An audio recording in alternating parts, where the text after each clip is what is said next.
Hoje, a gente vai mergulhar na história de um dos desastres mais impressionantes da era pré-atômica. Estou falando da explosão de Halifax, que aconteceu lá em 1917. 2,9 quilotons.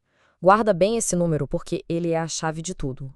Então, o que significa esse número? Bem, essa foi a energia liberada pela explosão de Halifax. E para a gente ter uma noção do que isso representa, foi simplesmente a maior explosão causada por humanos em toda a história até aquele dia. Um recorde terrível que só foi quebrado décadas depois com a chegada da era nuclear.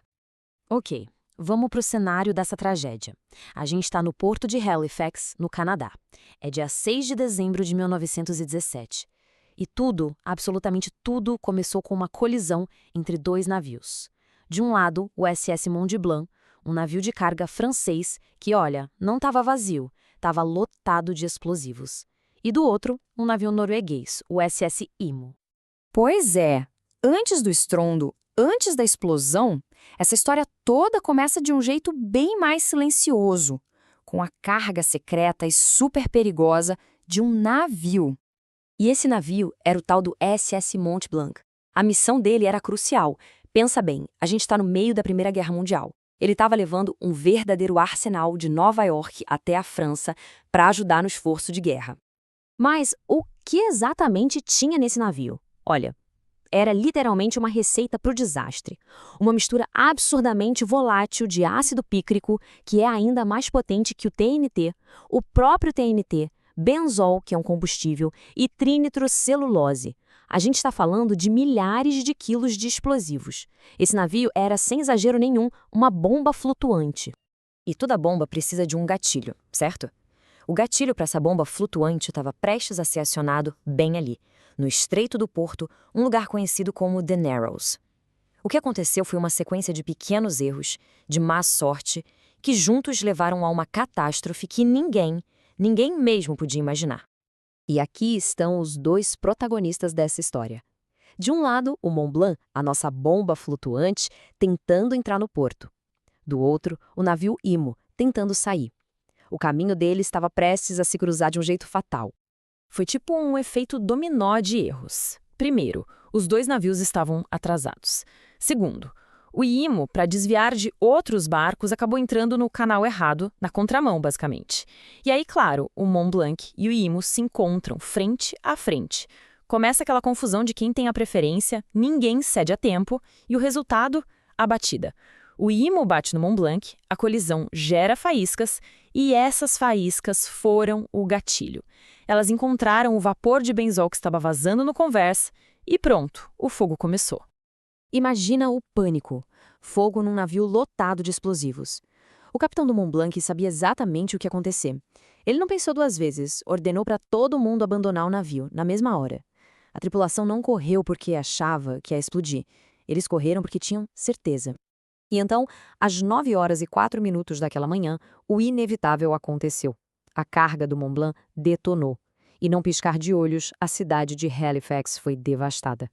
A violência foi algo inimaginável. Uma bola de fogo gigantesca subiu quase 2 quilômetros no céu, formando aquela nuvem em forma de cogumelo, sabe? Uma imagem que, décadas depois, o mundo inteiro ia associar com a era atômica. E a destruição não parou na onda de choque. A força foi tão absurda que criou um tsunami que varreu a orla. Um bairro inteiro, o distrito de Richmond, foi simplesmente posto abaixo. E para piorar, destroços em chamas voaram por toda a parte, começando vários incêndios ao mesmo tempo pela cidade. E o custo humano disso tudo é assustador. Estamos falando de quase 2.000 pessoas mortas. E o mais chocante é que metade delas morreu na hora, no exato instante da explosão, sem chance nenhuma. O número de feridos foi ainda pior, quase 9.000 pessoas. E não estamos falando de ferimentos leves, eram queimaduras graves, pessoas atingidas por estilhaços, esmagadas pelos prédios que desabaram. A destruição física da cidade também é um número difícil de processar. Pensa numa área de 1,3 quilômetros quadrados, que foi simplesmente apagada do mapa. Uma área inteira aniquilada, o que deixou mais de 1.500 pessoas sem casa de uma hora para outra. E para quem sobreviveu no meio daquela cidade em ruínas, o pesadelo estava longe de acabar.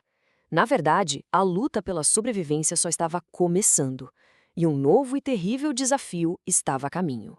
Como se a explosão já não fosse o bastante, a natureza resolveu dar o seu próprio golpe. No dia seguinte, uma nevasca brutal caiu sobre Halifax.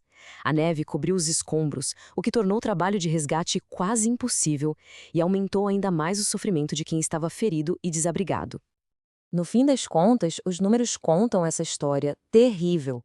Quase 2.000 vidas perdidas, 9.000 pessoas feridas. É um retrato sombrio da escala dessa tragédia humana.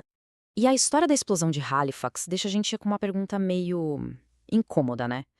Quantos outros grandes desastres no nosso mundo complexo de hoje estão por um fio a apenas uma sequência de pequenos erros de distância de acontecer?